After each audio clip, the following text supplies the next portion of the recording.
Bueno, muchas gracias, Graciela, por compartir este espacio con nosotros, con Cuaderno Rojo. Bueno, antes de comenzar, a nosotros no nos gusta hablar o presentar a nuestros invitados, sino dejar que ellos se presenten. Entonces, te cedo el micrófono para que nos cuentes quién eres y tu historia un poquito. Hola, buenas tardes. Primero que todo, saludarles a todas aquellas personas que van a ver este video. Mi nombre es Mirta Graciela Ponce López y soy la fundadora y sostenedora de Escuela de Lenguaje Mis Dones. Muchas gracias, Graciela. Y bueno, primero quería conversar un poco de cómo es esta historia detrás de fundar una escuela de lenguaje. O sea, ¿qué fue lo que te impulsó a crear algo tan lindo como esto? La verdad es que fue un proyecto junto a quien fue mi pareja por varios años. Ambos veníamos no del mundo de la educación, en el caso de él, del mundo de las leyes, legal, y bueno, yo soy más bien de la línea artística, soy bailarina, estudié teatro, soy diseñadora, y bueno, en general he hecho varios proyectos comerciales de diversa índole, y entre ellos está esta escuelita. Fue un proyecto en común que tenía que ver mucho con nuestra mirada más social, la verdad. Eh, Pablo siempre participó mucho del tema político y ambos teníamos una visión social muy, muy fuerte. Siempre hablábamos sobre cómo contribuir a la sociedad y en esas conversaciones apareció esta idea de fundar un proyecto que tuviera un corte principalmente de fomento a la educación, a que existiera una posibilidad de igualdad de educación para niñas y niños que vienen de distintos estratos sociales. Eh, y esa era la idea principalmente, una contribución a la sociedad, a la ciudad donde vivíamos y a nuestro país de una u otra forma. Y bueno, me parece increíble porque definitivamente la educación inicial es como la base de nuestra sociedad, porque los adultos que van construyendo esa sociedad necesitan tener una educación inicial justa y hermosa y que de verdad les provea este desarrollo. Y, o sea, conversando un poco sobre todo a nivel de temas del jardín, ¿cómo fue iniciar un jardín? O sea, ¿cuántos años tiene Mis Dones y cómo fue iniciar un jardín en el momento en el que lo iniciaron? ¿Cuáles fueron esos retos principales a los que se enfrentaron? Pero Mis Dones lleva funcionando 11 años ya, bueno, más de 11 años y meses, ¿cierto? Y esta generación de kinder, nosotros tenemos acá en Chile medio mayor, pre-kinder, kinder, que son los niveles previos a la escolaridad básica. Pero este año sacamos a nuestro 12º kinder. Entonces, ha sido una experiencia muy, muy hermosa y justamente como tú comentabas, la escuela siempre la hemos definido como el semillero de una futura generación de ciudadanos y ciudadanas más conscientes. La experiencia ha sido hermosa, ha sido difícil, porque todos aquellos que nos ha tocado o hemos elegido trabajar en educación, claramente es una tarea ardua, compleja, porque trabajamos con personas que en este caso no solo son nuestros alumnos y alumnas, sino que también con apoderados y con la comunidad en general, porque finalmente no solamente uno trata con los papás, las mamás, sino que también muchas veces con las familias de los niños y las niñas que contribuyen también a estos procesos de crianza y educación, con los vecinos, con nosotros participamos mucho con entidades que no necesariamente son educacionales, pero que sí van en la línea de lo social, ya sea por la parte de protección a las y los menores, pero también trabajamos mucho con otro tipo de instituciones que son de carácter social, cultural, como por ejemplo son acá el SECREA, que es uno de los 5 centros modelos que hay en Chile, que fomenta la indagación en torno a la creatividad y el arte. Tenemos lazos muy cercanos con ellos, con la biblioteca también trabajamos mucho, con el Museo de la Ligua, que son esta como triada de instituciones, están muy conectadas con la identidad, que es algo muy marcado para nosotros, porque tenemos uno de los pocos museos antropológicos de Chile, o sea, que se dedica a la historia y al registro y catastro de nuestras comunidades originarias o indígenas, que también se les podría llamar. Entonces, todos estos lugares tienen en común con nosotros el deseo de contribuir a la sociedad desde cada uno de nuestros caminos, pero a la vez con una identidad muy fuerte y con un respeto de nuestra historia y de nuestra naturaleza muy marcado. Entonces, ha sido, como te digo, hermosa la experiencia, pero intensa también, porque trabajamos con personas y nos ha tocado vivir una pandemia también, que fue en el momento en que los conocimos a ustedes, al Cuaderno Rojo también. Entonces, sí, ha sido una experiencia interesante, linda, con muchos aprendizajes, no solo para las niñas y niños, porque en realidad en la escuela todos vamos a aprender, de una u otra manera. Hermoso, sí, totalmente me quedó algo de lo que dijiste con respecto a las familias, como que el interés que tiene la escuela en integrar a todas las personas que cumplen un rol en la crianza alrededor del niño o la niña. Y hay algo muy curioso que yo estuve viendo hace poco en diferentes eventos y todos estos relacionados a, o sea, eventos a los que iban niños, que las familias modernas están como con más ganas de formar parte de la educación, del proceso de la niñez de sus hijos, como estar allí en esos eventos y en ese paso a paso. No sé cómo lo ves tú o cuál ha sido la experiencia con esta generación de padres y madres a las de hace unos 20 años atrás. ¿Cómo los ves involucrados en eso? Bueno, yo la verdad es que no llevo tantos años trabajando en educación, pero sí creo que hay dos factores ahí que juegan un rol fundamental y que tiene que ver primero con que ahora las familias son más pequeñas. Entonces ahora las personas se cuestionan y cada vez más nos cuestionamos mucho antes de tener hijos. Entonces, no así como la generación a lo mejor de mis papás, en donde ahí ya había un proceso de control más marcado de la natalidad, pero por ejemplo, la familia de mi mamá son 7 hermanos, entonces si nos vamos a generación atrás son muchos más hijos, entonces cada vez ha ido mermando el tener hijos, entonces, y ahora la gente se lo cuestiona cada vez más, incluso hay personas que se plantean no tener hijos derechamente, o si tienen uno, dos, ya, max 3 es el máximo que uno ve en general. Es muy raro ver incluso de 3, o sea, acá nosotros vemos siempre familias de 2 hijos, como te digo, máximo 3 y si no uno. Entonces, obviamente que son maternidades y paternidades, no sé si la palabra es más crítica quizás, más que consciente. Entonces, más crítica en el sentido de cuánto, que de cuestionarte, ¿no? De cuánto tiempo voy a poder darle a mi hijo, porque ahora en la mayoría de las mujeres trabajamos. Entonces, es una crianza más compartida, cada vez más, no, quizás no 50-50 entre papá y mamá, pero sí cada vez más compartida, en donde el padre va participando mucho más. Nosotros, desde que partimos, han pasado, dijimos, 12 años, y, y cada vez vemos más papás en reuniones. Y eso es algo muy lindo porque ellos también se van dando cuenta que tienen un papel muy fundamental en la vida de sus hijos, estando en pareja o siendo familias en donde los papás ya no están juntos. Entonces, cada vez nosotros vemos más presentes a los papás, al varón, valga la redundancia, pero también eh, una cosa más de cuestionarnos cómo estamos criando a nuestros hijos y cómo los estamos educando también.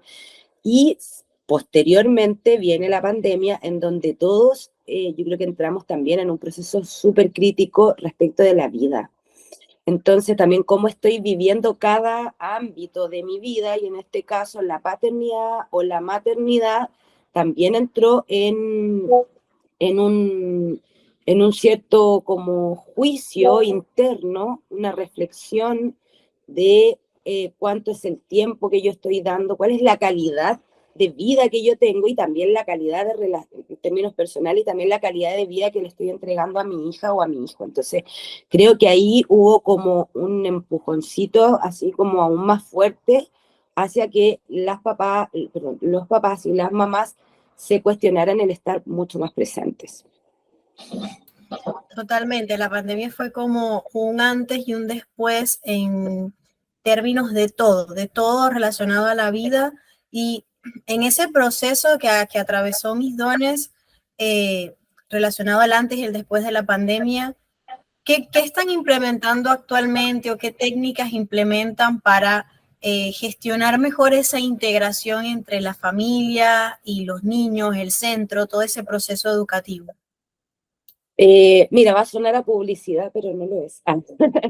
Pero bueno, justamente nosotros cuando retornamos tomamos la aplicación de ustedes, Cuaderno Rojo, y la verdad es que yo creo que eso ha sido una herramienta súper interesante. O sea, por eso te digo, va a sonar a publicidad, pero es súper objetivo lo que voy a decir, y es poder estar más cerca de las familias, pero de una forma más a ver, ¿cómo decir? Un canal como más respetuoso que lo que se dio mucho con el WhatsApp, que si bien nos sirvió a todos y todas mucho en pandemia, de poder estar más conectados, comunicarnos, poder utilizar videollamadas, ya uno empezó a conocer otras plataformas, como esta, por ejemplo, en la que estamos nosotros ahora, empezamos a conocer otras formas de comunicación. Entonces también hay una transformación muy grande en el cómo nosotros podíamos hablar, abrirnos a otros caminos como son y por ende también el tema de los mensajes. Antes se utilizaba un cuaderno físico para comunicarnos con los papás, por lo menos acá en Chile eso es algo muy común. Entonces había un cuaderno, el cuaderno de comunicación, que lo tenían siempre los niños, en especial los párvulos, y la libreta de comunicación en el caso de los niños que van a escolaridad ya, enseñanza básica y media. Entonces, fue una salida mucho más amorosa también para nosotros en lo laboral, en marcar un poco un límite, hasta qué hora se contestan, es muy automático. Entonces, eso es muy interesante porque, por ejemplo, yo como administradora de la escuela, también tengo la aplicación y yo veo cuando llegan mensajes, entonces también a mí me permite estar al tanto de manera muy específica y a la vez global de cómo son las comunicaciones entre las docentes y las familias, por ejemplo. Entonces, yo también tengo acceso a ver, a poder supervisar esas conversaciones, a saber qué es lo que está pasando. Entonces, me siento que es una plataforma muy interesante para hacer este acercamiento con las familias. Tanto yo directamente puedo hacer una comunicación, la directora también, podemos ver, podemos revisar, podemos estar en contacto directo con las familias desde el mismo teléfono. Entonces, eso facilita mucho el poder afianzar estos lazos y esta comunicación que cada vez es más necesaria.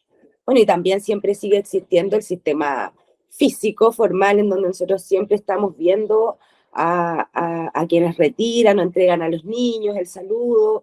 También tenemos las reuniones de apoderados, los invitamos a participar, también ese es otro como no estrategia, sino que un deseo en realidad de compartir los momentos de los niños y las niñas en la medida que se pueda. Por ejemplo, cuando hacemos paseo, nosotros los invitamos, nosotros hacemos muchas salidas pedagógicas, perdón, no paseos, salidas pedagógicas, y también hacemos paseos, pero principalmente nosotros trabajamos mucho con la salida pedagógica. Entonces, como es una ciudad pequeña, nosotros somos de La Ligua, en la quinta región, tenemos mucha posibilidad de desplazarnos, ya sea a pie con las niñas y los niños. Entonces ahí invitamos a los papás, las mamás, o a veces las abuelitas también tienen un rol bien fundamental y los abuelitos acá. Entonces, que a veces vienen a entregar o a retirar los niños, o a veces acompañan cuando las mamás, los papás trabajan. A veces ellos son quienes acompañan en estas visitas pedagógicas que hacemos, como te contaba, al museo, también, no sé, a la granja de Daniela, a las alpacas de Rocco.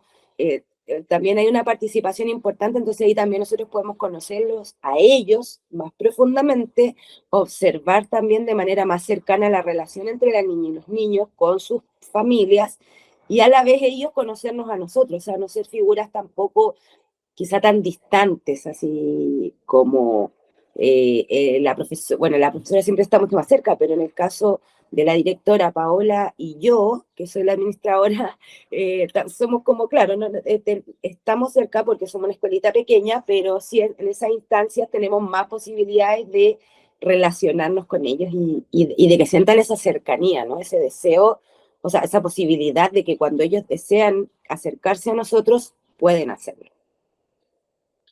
Excelente, y me gusta mucho, hay algo que quiero hablar un poquito más a fondo, porque nombraste algo al inicio de esto y ahora lo traes otra vez al tema, porque lo de las salidas pedagógicas, los tours que hacen los niños están todos relacionados con estas fundaciones con las que también trabajan, las culturales, y quisiera que nos hablaras como un poquito más sobre qué influencia o importancia tienen este tipo de actividades en la educación infantil, primero en los niños, después hablamos de las actividades de cómo unen a las familias, pero primero en los niños, ¿qué aporte o influencia tienen en ellos realizar este tipo de actividades?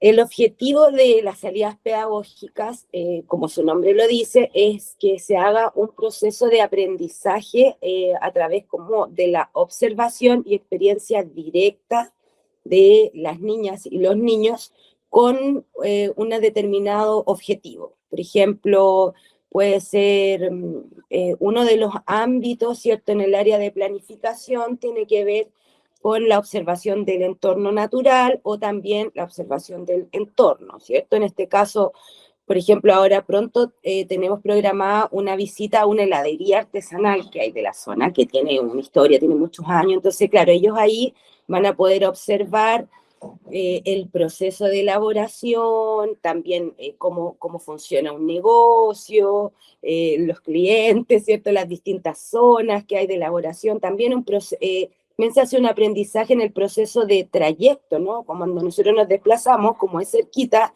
vamos caminando, qué sé yo, a veces pasamos por la municipalidad, por la gobernación, el registro civil, entonces todo ese camino también las educadoras les van contando de qué se tratan todas esas instituciones, entonces podemos trabajar de una manera más lúdica, más entretenida.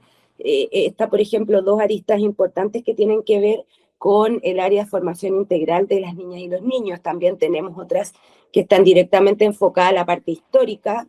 Tenemos programada otra que es a una antigua hilandería acá llamada Valtra, en donde están como todas las maquinarias antiguas, es una casona antigua, entonces ahí también vamos viendo otros contenidos que tienen que ver con la historia, con la identidad, con el patrimonio cultural vivo, que en nuestro caso el tejido y el dulce de la ligua, que son actividades comerciales de acá, han sido reconocidas como patrimonio cultural vivo, entonces son como muchos ámbitos del aprendizaje a nivel integral que ellos pueden ir viendo en las salidas pedagógicas. Y la otra línea que tenemos son las de observación del entorno natural, que ese es muy importante también para nosotros. Como tú comentabas al principio, nosotros tenemos una mirada muy cercana, muy respetuosa y muy amante de la naturaleza, del medio ambiente. Tenemos un huerto, ahora creamos el primer huerto urbano de la Ligua, lo estamos construyendo con nuestro kinder, que es afuera de nuestra escuela, en donde la comunidad va a tener acceso directo a ver, ¿cierto?, los procesos que tienen que ver con la agroecología, que es lo que practicamos nosotros, y además va a poder ser partícipe, va a poder llevarse, no sé, nuestra meta futuro es que se lleven plantines y que puedan ir creando sus propias pequeñas huertas urbanas en sus casas, sus jardines, sus patios. Entonces también de mano de esta otra línea están las salidas al parque CONAFE, que es una, como se podría decir, es como una reserva de parte de nuestro bosque nativo, de lo que nos queda, que es bien poquito, pero que todavía algo hay ahí con ellos. También se me olvidó mencionarlo en principio, tenemos un lazo muy cercano. También de repente hemos ido a visitar humedales, o bien, bueno, hicimos una visita virtual al humedal, en realidad cuando estábamos en pandemia. Entonces, para nosotros, como te digo, estas salidas son muy importantes, les permite a las niñas y los niños conocer nuestra biodiversidad. Entonces ya ahí entramos a las líneas de las ciencias, de los procesos. Por ejemplo, nosotros tenemos, desde hace muchos, muchos años, compostamos el material orgánico. Los niños, los niños y las niñas hacen desde sala la separación de las basuras. Tenemos, como les digo, ellos mismos los residuos de su colación, que la idea siempre fomentamos que sean saludables, se van al compost donde están los gusanitos, ellos, no sé, salen a observar con lupas los bichitos, o sea, toda nuestra biodiversidad y también estos procesos, o sea, aquí ya estamos hablando directamente de conocimientos del área de ciencias naturales, de cursos mucho más elevados que ellos ya los conocen, como son el compostaje, la transformación de los residuos, que generan gases también, etcétera. Entonces estamos trabajando desde el cotidiano, ¿cierto? Muchos conocimientos que incluso les van a servir posteriormente a los niños. O sea, ahora ellos los comprenden a un nivel más fundamental, no vamos a decir básico, sino que fundamental, pero que después van a ser conocimientos mucho más elaborados cuando vayan a la básica. Totalmente, y también me parece increíble todo lo del compost, lo del huerto, es como un tema para hablar sin acabar porque es hermoso y porque también es como muy importante para la salud mental de una persona, en especial de un niño, estar en contacto con la naturaleza, ¿cierto? Estamos como en una época en la que si bien la tecnología es una herramienta que resuelve, soluciona y acorta distancias, también hay mucho de dejar a los niños frente a experimentar la vida frente a la pantalla y creo que es hermoso que cuando vayan al jardín puedan ver las plantas, los animalitos, ver esos ecosistemas. Yo creo que, bueno, me imagino que tú has visto que el impacto que tienen en su salud mental, en su salud emocional, ¿no? De los nenes, vivir así en ese entorno, aprender así en ese entorno. Sí, o sea, absolutamente. Para ellos es como un premio, incluso. La verdad que nosotros, el huerto fue un proyecto que fue como de manera muy espontánea, muy paulatina. eh, Partió en esos años, bueno, ahora es asistente en sala, partió a la tía Amelia, bueno, ya no le decimos tía, es la educadora. Ella partió acá siendo asistente de aseo, de la mantención, y le gustaba mucho el tema de las plantas. Entonces ella venía a regar y de a poco ella empezó a hacer como almácigos. Iba como entre medio, claro, nosotros teníamos una mirada de lo verde, de que estuviera en contacto con el verde, pero ella, en realidad, ella fue la que partió hace hartos años atrás con esto. Ella empezó a plantar tomatitos, cosas, pero muy, muy, muy poquito, ¿cierto? Y posteriormente, claro, como que se visualizó que la huerta era el camino siguiente, ya no el solo hecho de tener áreas verdes, sino que vivir el proceso de cómo emerge la vida finalmente, ¿cierto? Y cómo también nosotros somos parte de esa cadena al alimentarnos de ella. Posteriormente se transformó en un taller, el taller de huerta, así como ya muy emblemático de la escuela, y justamente lo tomó su hijo, él es músico y es una persona muy dedicada a la agroecología. Así que, y estuvo varios años teniendo él el taller, lo mezclaba con música, porque además es músico, entonces tenía toda esta línea también que es muy lúdica y artística, que también tiene nuestra escuela, que no hemos hablado de ella.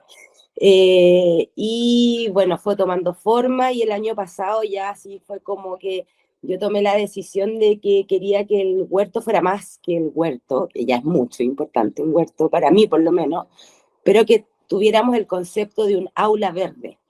Así se llama ahora, el aula verde. Entonces nosotros ahí tenemos mesitas, sillas, está pensado como un aula, pero abierta, ¿cierto? Y sus paredes son verdes porque son de naturaleza, tienen un bancal donde ellos viven, no sé, tenemos tomateras, tenemos hierba aromática, habitas que tiene, por ejemplo, el prekinder, germinaron habas y germinaron zapallitos, están todavía ahí en proceso de crecer, porque además fue al volver de la pandemia, la huerta estaba muerta, o sea, había estado muchos años viva, preciosa, la tenía el tío Pablo, pero volvimos y hubo que como recuperarla. Entonces, en ese renacer de la huerta fue ya no renacer solo en un huerto, sino que en este concepto de aula verde, que es la que tenemos hasta ahora, que el año pasado le sumamos una piscina de cuarzo, que a los niños les encanta.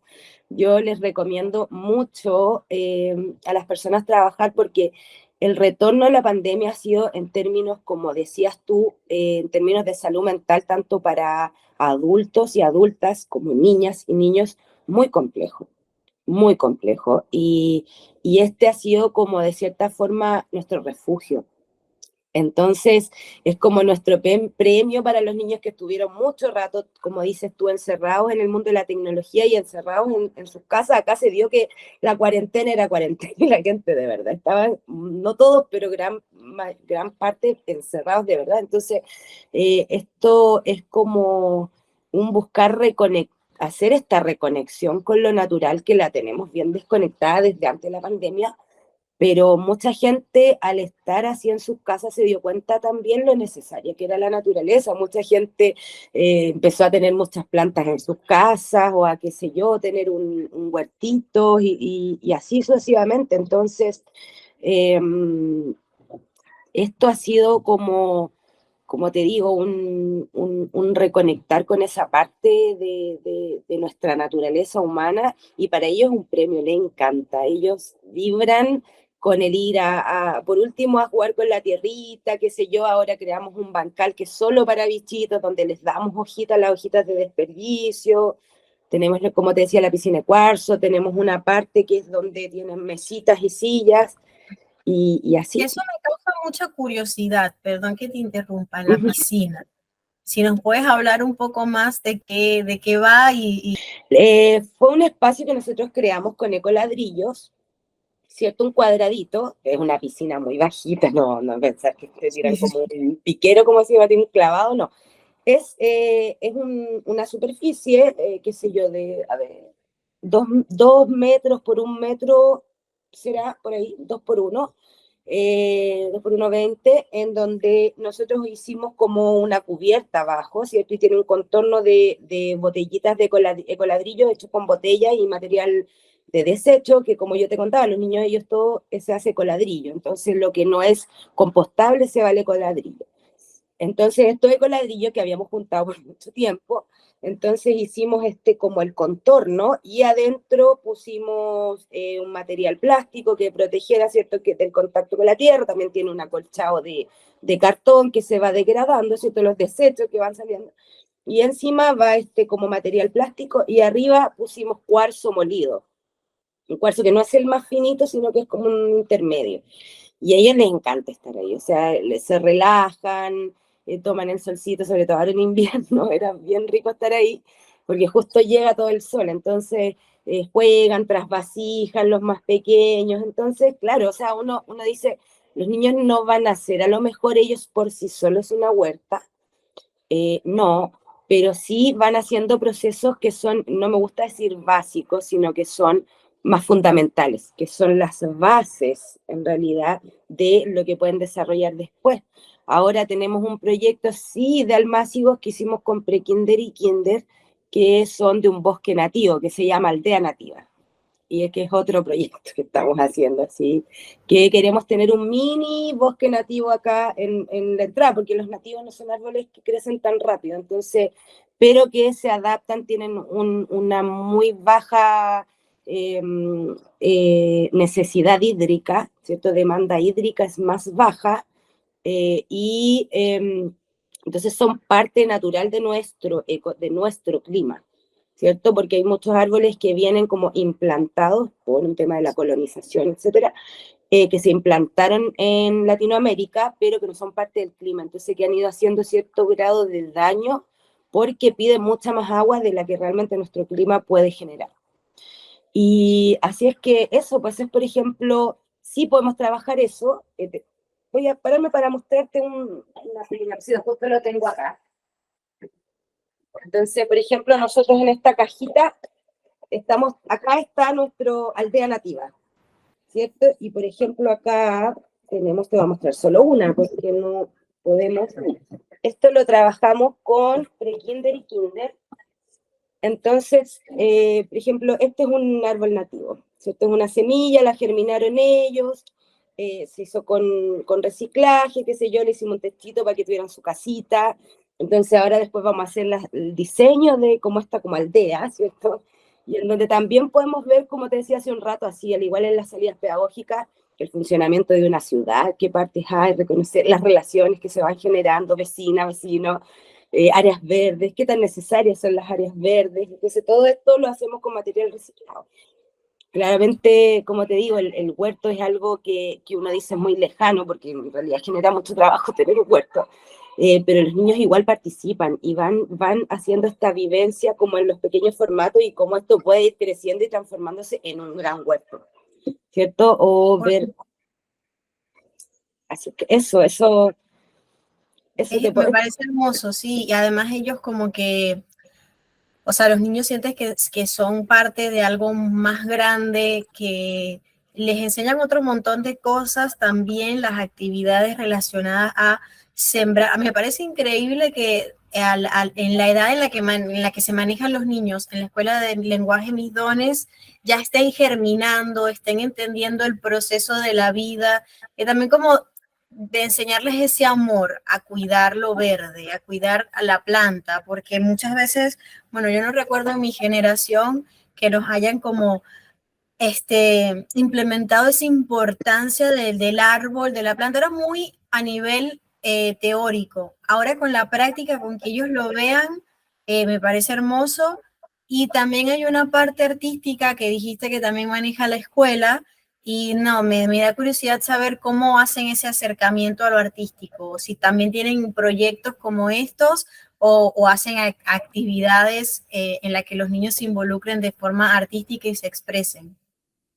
Eh, Mira, bueno, lo que pasa es que finalmente la metodología que nosotros vamos como armando, la parte pedagógica, tiene que, y bueno, ahora el mini educ también va muy en esa línea, ¿cierto? De que los pilares de aprendizaje vayan entrelazados, ¿cierto?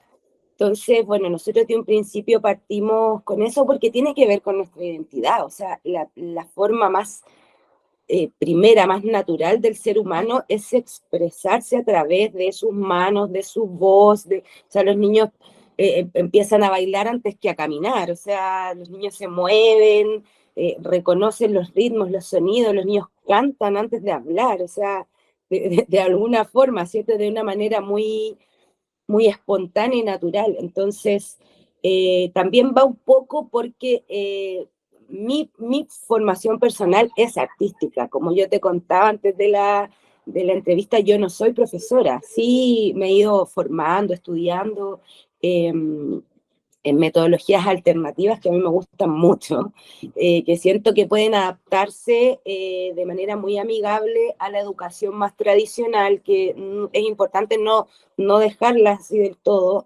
que pueden contribuir muy positivamente, y también porque en general las personas también, parte de nuestro personal tiene una beta artística muy marcada, o sea, además de ser educadoras, tienen varias de ellas de una u otra forma, o sea, tejen, qué sé yo, unas pintan, otras dibujan, otras bailamos, que el teatro, entonces eso es como que es muy marcado también en algunas de las personas que van llegando acá, entonces está como está eso muy, y así como es natural en nosotras, obviamente que es natural en los niños, o sea, los niños no tienen vergüenza de mostrar algo que ellos hicieron, distinto a medida que va pasando los años, nosotros, ay, habrá quedado muy lindo, siempre nos estamos cuestionando mucho más en la aceptación que tiene nuestra creatividad, en cambio los niños no, ellos son orgullosos, yo hice esto, si tú te fijas, esto lo hice yo, Sí. y con todo el orgullo, y es muy lindo que ellos mantengan vivo eso, porque el día de mañana van a sentirse orgullosas de sus propias ideas, ¿no? De su propia creatividad. Y lo hacemos desde el reciclaje, desde actividades cotidianas. O sea, por ejemplo, no sé, tú vas a la sala de medio mayor, cuando estaban viendo, eh, estábamos en invierno, ellos van viendo la estación, entonces van cambiando la decoración. Y, por ejemplo, las educadoras con ellos hicieron unos colgantes preciosos, solo de material reciclado, que eran nubes que llovían.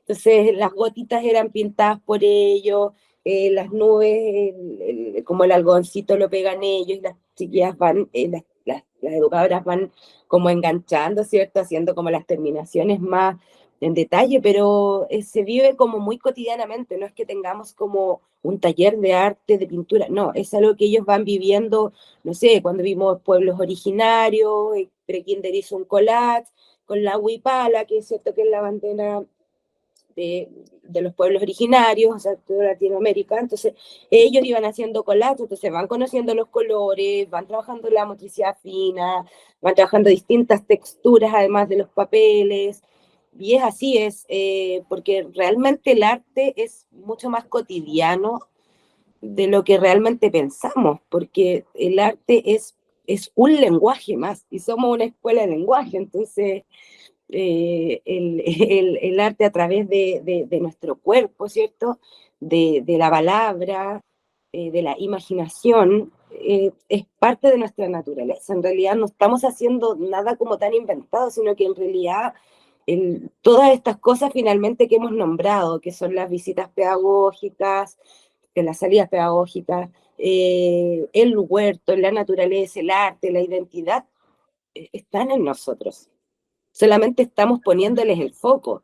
Eso es lo que nosotros hacemos, poner el foco en lo que es nuestra naturaleza humana a nivel de como en nuestro lugar en la naturaleza, pero también de nuestra particularidad como especie, ¿cierto? Que es la reflexión, la creación. Entonces, Me parece hermoso eso que dices de el arte es más cotidiano de lo que pensamos, porque creo que una mirada hacia la vida es una forma hermosa de vivirla y criarlo y, o sea, incentivarlo en los niños es aún más lindo para no frustrar esa parte de la creatividad que se va apagando cuando somos adultos, que nos da pena intentar algo nuevo.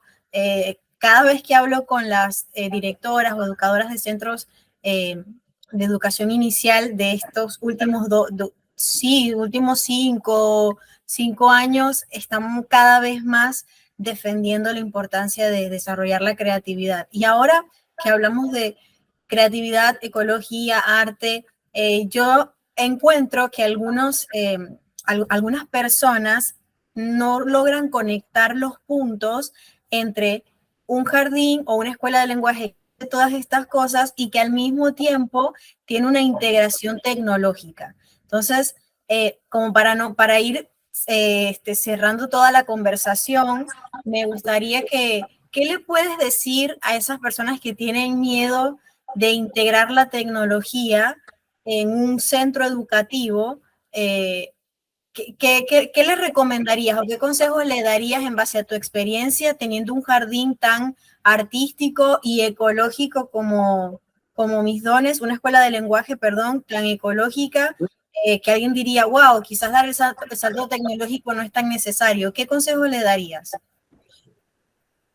bueno, yo creo que es observar como la naturaleza del desarrollo, es lo mismo que hablábamos recién, o sea, uno no necesariamente está haciendo algo como tan o sea, el innovar tiene que ver con el observar, bueno, aquí va a hablar mi yo de mi profesión, diseñadora, ¿cierto? Que tiene que ver con el observar al ser humano, ¿cierto? El diseño y por ende todo lo que... El diseño siempre es como que funciona en el futuro, ¿no?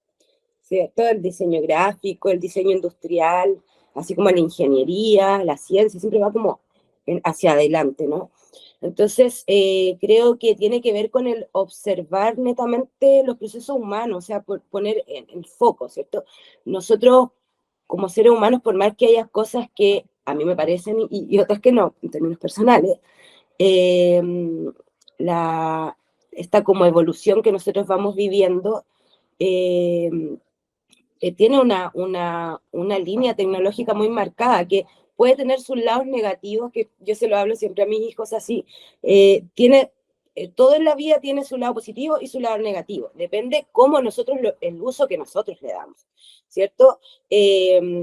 La tecnología nos ha traído cosas, avances maravillosos como son la ciencia, la salud, el conocer más o, por ejemplo, en la educación, conocer más sobre el funcionamiento del cerebro, lo que decimos las neurociencias, o sea, sin la tecnología no es mucho lo que podríamos saber respecto de las neurociencias y eso definitivamente se está aplicando en el día a día de una escuela, ¿cierto? Entonces, sí saber cómo tomar la tecnología como algo positivo. Negativo sería que a lo mejor nosotros estuviéramos a los niños aquí todo el día con un tablet, por supuesto, porque hay áreas de la motricidad que se van a estancar, áreas de la comunicación que se van a también a detener, no a estancar, pero quizás a ralentizar ese proceso, ¿no? En las habilidades de las niñas y los niños. Pero sí hay áreas en donde claramente si nosotros les damos un buen uso, pueden ser tremendamente positivas. Mira, te voy a citar un ejemplo que tuvimos con el museo. Ellos tenían un proyecto que se llamaba, era como museo itinerante, algo así, donde ellos levantaban, aquí vamos a hablar pura tecnología, o sea, ellos levantaban un domo, ¿cierto? Una carpa, domo, donde hacían proyección de las estrellas. Ya estamos hablando pura ciencia, astronomía, ¿cierto? Y también conectado a cómo vivían los habitantes originarios de nuestra zona, la conexión con la astronomía, perdón, astrología, con la astronomía, ¿cierto? Estamos hablando ciencia pura, tecnología pura. Y era precioso, era maravilloso y era una forma de aprender. También traían unos cuentacuentos, unos cubos gigantes. Es un proyecto muy lindo que tiene el Museo de la Ligua, que se lo ganaron en un fondo de cultura, y visitaron todos los jardines de acá y escuelas, ¿cierto? De la zona y de alrededores. Entonces, hay en tecnología y la estamos utilizando, pero de manera positiva. Nosotras ahora estamos hablando gracias a la tecnología y quizá Sí. alguna escuela en Argentina lo va a ver, o en Chile, en Coyhaique, en Punta Arenas, no sé, lo van a ver y se van a inspirar con estas iniciativas y obviamente los dejo invitados a seguirnos en nuestro Instagram, que siempre estamos compartiendo en Mitones Educación, para compartir obviamente esta vivencia como red, porque la educación idealmente tenemos que funcionar no como competencia y como, me lo copió, no, sino que qué bueno que se repliquen las cosas que nos resultan. Y Qué finalmente, hermoso. o sea, el fin último de todas las escuelas, jardines, colegios, universidades es mejorar la vida de las personas, ¿cierto? A través de la educación. Entonces, qué rico que podamos compartir y que podamos todos ir apuntando hacia una sociedad más consciente, y finalmente con una mejor calidad de vida, porque todo esto apunta a la calidad de vida. La tecnología, la conexión con la naturaleza, que parecieran ser tan antagónicas, pero en realidad no lo son tanto. En algún momento se cruzan. Esto Sí, podemos entender más la naturaleza en la medida que la podemos estudiar mejor, pero que también podemos estudiarla mejor si la podemos entender, respetar y amar. Y por ende va a totalmente. mejorar nuestra propia calidad de vida como especie. Entonces, creo que la tecnología es súper importante. Y yendo como a lo mismo que pasa con el utilizar una aplicación tecnológica como los cuadernos rojos, Es genial porque yo, por ejemplo, un día ahora hago yo el taller de huerta este año, ¿cierto? Con el kinder. Entonces, yo le mandé a los papás, puedo mandar una foto de lo que los niños están haciendo y los papás tienen ese nivel de inmediatez de saber qué es lo que están vivenciando y aprendiendo su hijo así, con un chasquido, o sea, a un clic, que se usa harto esa frase ahora. Y les da tranquilidad también, saberlo, los integra, les parece como que llegan y ya pueden tener hasta un tema de conversación con el pequeñito, tipo, vi lo que hiciste, me gustó mucho, ¿cómo te fue? Eso creo que es hermoso y yo estoy segura que si mi mamá hubiese vivido en esta época, le encantaría que las tías estén enviándome fotos de todo lo que yo hice. Creo que me alegra mucho ver que eso que dices, que están más cercanas de lo que parece a veces la tecnología y la naturaleza. Creo que es una forma hermosa de cerrar esta conversación que me voló la cabeza toda la naturaleza que manejan en mis dones y lo último que dijiste de la educación, que bueno que no sentirlo como una competencia, sino que se replique.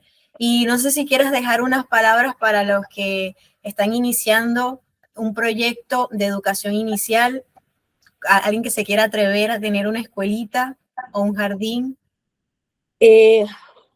Harta paciencia, harto amor también, porque en realidad se requiere mucho amor, mucha constancia y saber que finalmente todos tenemos algo que ofrecer.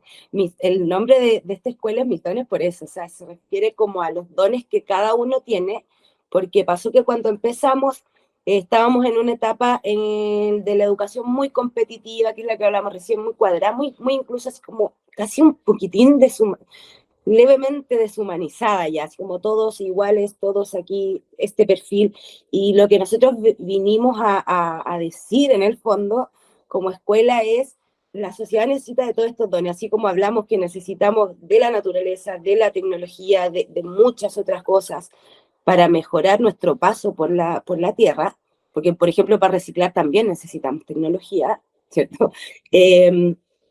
Todos esos dones son importantes, mis dones, los míos, y eso que hablábamos, de yo me enorgullezco de esto que yo puedo hacer. Entonces, así como en mi caso y las personas que han trabajado conmigo a lo largo de estos 12 años, todos tenemos distintos dones que van a venir a contribuir en este proyecto en particular de una manera diversa e integrada. Y asimismo, cada persona que se plantea la posibilidad de abrir un espacio educativo, formal o no formal, porque no se nos olviden las escuelas no formales que no pertenecen al MINEDUC y que son cada vez más, todos tenemos algo importante que decir y un don importante que aportar. Entonces, no tener ese miedo, si yo siento en mi corazón ese deseo, a ser como un niño, y decir, esto lo hice yo, esto es lo que yo tengo para entregar y para aportar. Y siento que la nueva educación nos va a permitir eso, saber que todos tenemos un don, va a ir contra el bullying, va a ir contra el que está al lado es mi competencia, tengo que dañarte, tengo que apagarte para yo poder brillar, y no, cada uno puede brillar porque no hay un solo don, hay muchos dones. Así es que eso, y Hermoso. con nuestro gorrito que se llevan los alumnos de kinder, que dice, y mis dones, donde les decimos, ahora están preparados para explorar el mundo con sus propios dones. Así es que ese mismo mensaje le dejo a todas las personas que nos vayan a ver, sea quedarme en una escuela o no, la forma que estén contribuyendo al mundo desde el amor. Muchas gracias, Graciela. O sea, hermoso, me encantó todo. Gracias por tu tiempo, por ofrecerte hablar en este espacio, todas las cosas increíbles que hacen en Mis Dones. La verdad es que salí enamorada del futuro que le estamos construyendo a los pequeñitos y no quiero quitarte más tiempo y me despido acá y muchísimas gracias, que sea una excelente cierre de jornada hoy en la escuela. Les mando un beso a todos. A Paola también, que siempre habla con nosotros, muy amable. Sí, igualmente, y muchas gracias también, porque ustedes son una parte de la contribución y del trabajo día a día que nosotros hacemos para facilitarnos. Chao. Que Chao, estén muy bien. Graciela. Adiós.